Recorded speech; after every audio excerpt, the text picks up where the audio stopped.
ნატოს ჩიკაგოს სამიტისთვის ბოლო მოსამზადებელ მოლაპარაკებებს ვიცე-პრემიერი მართავს. გიორგი ბარამიძეს შეხვედრები აქვს ნატოს შტაბ-ბინაში.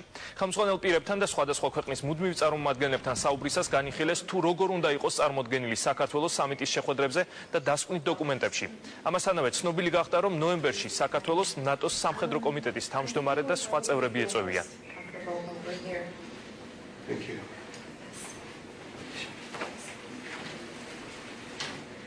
Thank you for your time.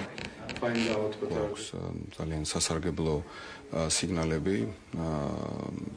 რაც გვაძლევს ოპტიმიზმის საფუძველს, რომ ჩიკაგოში იქნება მიღებული საინტერესო მნიშვნელოვანი გადაწყვეტილებები საქართველოსთან დაკავშირებით. ამ ვიზიტის მნიშვნელობა ისიც არის, რომ გადაწყდა სამხედრო კომიტეტის საქართველოში ჩამოსვლა ნოემბრის თვეში, რაც ძალიან მნიშვნელოვანი მოვლენაა ჩვენი ქვეყნის ნატოსთან სამხედრო სფეროში თანამშრომლობის კუთხით. First, we're very happy to welcome. ძალიან მოხარული ვარ, რომ პრეზიდენტი სააკაშვილი ჩიკაგოს სამიტზე ჩამოვა.